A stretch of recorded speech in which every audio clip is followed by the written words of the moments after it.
నమస్తే డాక్టర్ గారు. నమస్తే మేడం. మనం శ్రావణ మాసంలో ఉన్నామండి. థర్డ్ వీక్ మనకి వరలక్ష్మి వ్రతం చేసుకుంటాం. ఆడవాళ్ళమంతా కూడా చక్కగా పూజ చేసుకుంటాం. అమ్మవారి పూజ అనగానే ఫస్ట్ పరవన్నం వండుతాం. అమ్మవారికి చక్కగా నైవేద్యం పెట్టడానికి. అందులో కాస్త పంచదార వేసి చేసుకుంటాం. కానీ ఇంట్లో డయాబెటీస్ పేషెంట్స్ ఉన్నారనుకోండి, అమ్మో పంచదార వద్దు బెల్లంతో చేసుకుందాం అనుకుంటారు. షుగర్ తినకూడదు కాబట్టి. మరికొంతమంది ఏం చేస్తారు, అసలు బెల్లము వద్దు, పంచదార వద్దు, నార్మల్‌గా ప్లెయిన్‌గా చాలా తక్కువ షుగర్‌తో చేసుకుందాం అనుకుంటారు. కొన్ని కొన్ని సందర్భాల్లో ఉదయం లేవగానే హనీ వాటర్ తాగుతాం. అంటే వరలక్ష్మి వ్రతం అని కాదు, జనరల్‌గా. అసలు డయాబెటీస్ ఉన్నవాళ్ళు పంచదార తీసుకోవచ్చా? బెల్లం తీసుకోవచ్చా? హనీ తీసుకోవచ్చా? ఈ మూడిట్లో ఏది డేంజర్ అండి? ఈ మూడిట్లో ఏది డేంజర్ కన్నా ఒక ఫ్యాక్ట్ చెప్తాను నేను మీకు. ఇప్పుడు మనకు చెట్లు కనిపిస్తున్నాయా సిటీలో? చాలా తక్కువ కనిపిస్తాయి. ఫారెస్ట్ ఏరియా ఏదైతే ఉంటుంది కదా, ఫారెస్ట్ ఉంటుంది కదా, ఆ ఏరియా కూడా తగ్గుతుంది. మళ్ళా దాంతో పాటు ఇంతకుముందు మనకు ఈ హనీబీని ఏమంటారు? తేనెటీగలు. ఈ తేనెటీగలు కూడా కనిపిస్తుండే మనకు. ఇప్పుడు అవి కూడా కనిపిస్తలేవు. ఓకే. అండ్ వెరీ ఇంపార్టెంట్ ఏంది అంటే విషయము, ఒక గవర్నమెంట్ ఆర్గనైజేషన్ ఒక టెస్ట్ కండక్ట్ చేసిండ్రు. ఏం టెస్ట్? మార్కెట్లో ఉన్న టాప్లో ఏవైతే తేనె ఎవరైతే అమ్ముతున్నారో వాళ్ళవి ర్యాండమ్గా శాంపల్లు తీసుకొని రండి, ర్యాండమ్గా టెస్ట్ చేద్దాం. ఓకే. ర్యాండమ్గా టెస్ట్ చేసిన తర్వాత, ఇది గవర్నమెంట్ ఇచ్చిన డేటా, ఇది ఓహో. టెస్ట్ రిజల్ట్ ప్రకారం ఏమొచ్చింది తెలుసా మీకు? దాంట్లో 70% తేనెనే కాదు, తేనె లాంటిది కానీ తేనెనే కాదు, ఆర్టిఫిషియల్ గా తయారు చేసిండ్రు. ఓకే. ఇప్పుడు మన జనాభా మొత్తం లోకంలో అందరికన్నా ఎక్కువ జనాభా ఉన్న దేశం. అంత మందిలో ఒక 10% మందికి అయినా తేనె కావాలి, తేనె కొంటారు. వాళ్లకు ఏడికెళ్ళి తేనె ఇస్తారు అమ్మేటోళ్ళు? అవునా కాదా? అయితే ఏంది అంటే, చాలా మందికి తేనె హెల్త్కి మంచిది అని తెలుసు, కానీ వాళ్ళు తినేది తేనెనే కాదు, షుగర్ సిరప్ తోటి కూడా తయారు చేస్తారు. ఇంకా కొందరు ఎట్లా తయారైనరు అంటే, ఆ తేనె లాంటి ప్రోడక్ట్ని ఎట్లా తయారు చేస్తున్నారంటే, అది టెస్ట్లలో కూడా పాస్ అవ్వాలి. ఓకే. అట్లాంటి ప్రోడక్ట్లు కూడా తయారవుతున్నాయి. అయితే తేనె మీరు బై ఛాన్స్ మీ కంటి చూపు తోటి చూస్తున్నారు, వాడి తీసి మీ కళ్ళు ముంగట ఇస్తున్నాడు అంటేనే తీసుకోండి, లేకపోతే తీసుకోకండి. మళ్ళా ఇంకోటి మీరు గమనించండి, ఇప్పుడు మన ఇంటికి చుట్టాలు వస్తారు. ఇప్పుడు వ్రతమే ఉంది మీరు అన్నారు, ఇంటి పక్కన వాళ్ళు వస్తారు, చుట్టాలు వస్తారు, అమ్మమ్మ వాళ్ళు, పిన్ని వాళ్ళు, తోటి కోడలు అందరు జమ అవుతారు కదా. ఏమవుతుంది, వీళ్ళు ఎవరో ఒకరు డయాబెటిక్ పేషెంట్ ఉంటారు. అరే నాకు చాయ్ ఇస్తే చక్కెర వేసి ఇవ్వకు, ఒక పని చేయి, ఒక 3-4 చెంచాలు తేనె వేసి, దాంట్లో పడేది ఒక చెంచా షుగర్, కానీ 3-4 చెంచాలు తేనె వేసుకుంటారు. అప్పుడు ఏమవుతుంది, ఆ చక్కెరలో ఉన్నంత షుగర్ మీరు కవర్ చేస్తున్నారు కదా, అవునా కదా? అవును. అయితే ఏం లాభం ఉండదు. మీరు ఏం చేయాలి అంటే, దానికోసం మీరు షుగర్ వ్యాధిని అర్థం చేసుకోవాలి. ఫస్ట్ నేను చెప్తాను, షుగర్ వ్యాధి 95% జనాలకు వచ్చేది టైప్ 2. టైప్ 2 షుగర్ వ్యాధిలో మన బాడీ ఇన్సులిన్ ప్రొడ్యూస్ చేస్తుంది, కానీ మన శరీరం దాన్ని ఎట్లా వాడుకోవాలి మర్చిపోతుంది. శరీరంలో ఇన్సులిన్ ప్రొడ్యూస్ అవుతుంది, కానీ ఎట్లా వాడుకోవాలి అది మర్చిపోతుంది బాడీ. అయితే ఏం చేస్తారు చాలా మంది, ఆ డైట్ ఈ డైట్ అనేసి మొత్తం కార్బోహైడ్రేట్నే కట్ చేసేస్తారు. ఇప్పుడు కార్బోహైడ్రేట్లే పోతలేదు బాడీలో. కార్బోహైడ్రేట్ బాడీలో పోకపోతే ఇన్సులిన్ అవసరం ఉంటుందా ఇంకా బాడీలో? ఉండదు. ఇంకా తగ్గిపోతుంది ఇన్సులిన్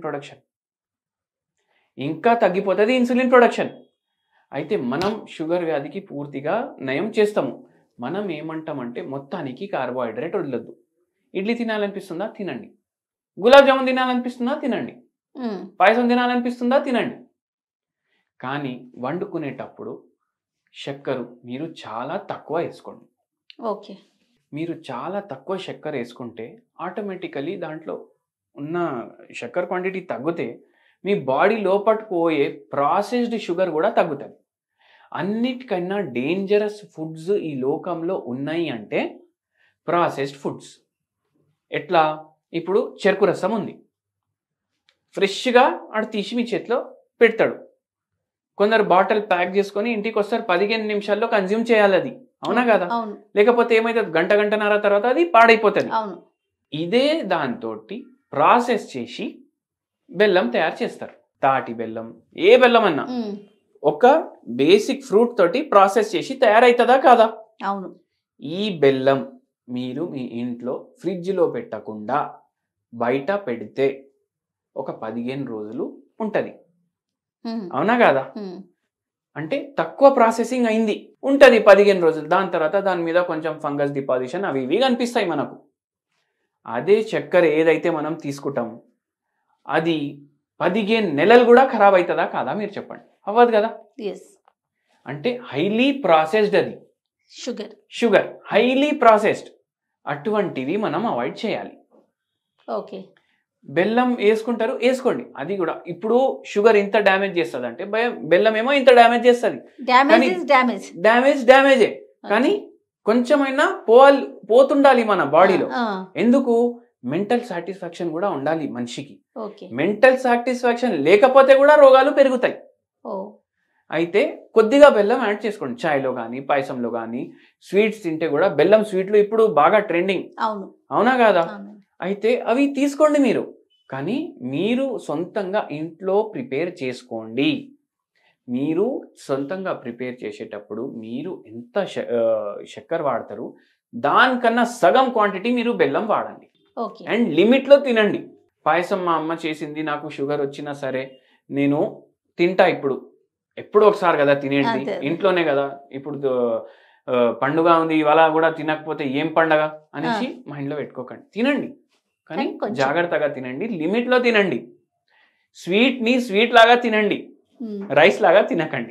లంచ్ లాగా, డిన్నర్ అట్లా తింటే మళ్ళీ షుగర్ స్పైక్ అవుతుంది, మళ్ళీ లేని రోగాలు కొందరికి అది కూడా అయిపోతుంది. అంటే కొందరికి ఎట్లయితుంది అంటే, స్ట్రెస్ ఉండేటోళ్ళకి ఒక పేషెంట్ వచ్చారు, నరాల బలహీనత ఉంది, అరికాల్ మంటలు, తొడ నొప్పులు, మళ్ళా నీరసంగా ఉంటుంది మొత్తం రోజు.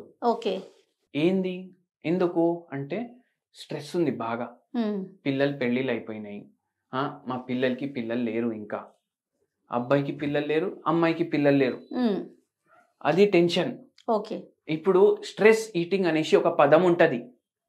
అది చాలా మంది ఈ పదాన్ని విన్నరు, కానీ వాళ్ళకి ఏం తెలియదు అంటే ఆ పని వాళ్ళు కూడా చేస్తారు. అంతే.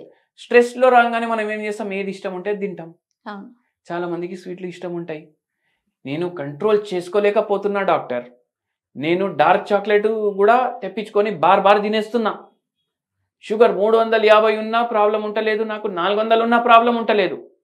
కొద్దిసేపు హైగా అనిపిస్తుంది, దాని తర్వాత మళ్ళీ నీరసంగా అయిపోతుంది బాడీ. అంటే ఏంది, హై గ్లూకోజ్ లెవెల్స్ వల్ల బాడీ నీరసంగా అయిపోతుంది. మళ్ళా ఇంకా హైగా వస్తేనే అది నార్మల్కి వస్తుంది, అట్లా అలవాటు అయిపోతుంది బాడీకి. అందుకే ఇవి చాలా డేంజరస్. ఇవి కొద్దిగా లిమిట్లో కన్జ్యూమ్ చేయండి, మీకు కన్జ్యూమ్ చేయాలనిపిస్తే. స్ట్రెస్లో ఉంటే మాత్రం జనాలతో మాట్లాడండి, మీ బాధలు చెప్పుకోండి. బాధలు పంచుకుంటే బాధలు తగ్గుతాయి. అవునా కాదా? ఇప్పుడు అట్లా ఎవరికి చెప్పుకోబుద్ధి కాదు. ఇప్పుడు చెప్పాలంటే, ఇప్పుడు ఇంతకుముందు ఎట్లా ఉంటుండే, ఎవరికైనా పైల్స్ ప్రాబ్లం కానీ, పీరియడ్స్ ప్రాబ్లం కానీ, ఫైబ్రాయిడ్ ప్రాబ్లం కానీ, క్యాన్సర్ ప్రాబ్లం కానీ, మొత్తం ఊరికి తెలిసిపోతుండే వీనికి ఫలానా రోగం ఉందనేసి. ఇప్పుడు ఒక జలుబుకి కూడా పక్కకున్న మనిషికి చెప్పడానికి ఆలోచిస్తారు 10 సార్లు. అవునా కాదా? అన్ని బాధలు లోపాలు పెట్టుకుంటే ఏమొస్తాయి, రోగాలు వస్తాయి. అన్ని బాధలు లోపాలు ఉంటే బాడీ దేంట్లో అవుతుంది, స్ట్రెస్లో అవుతుంది, షుగర్ క్రేవింగ్లు పెరుగుతాయి. అందుకే బాధలు చెప్పుకోవాలి, అది కూడా ఒక టైప్ ఆఫ్ కౌన్సిలింగ్. అది చేయండి. బెల్లం ప్రిఫర్ చేయండి, కానీ చాలా తక్కువ క్వాంటిటీలో. రైట్. అట్లా. Thank you so much doctor గారు. నమస్తే.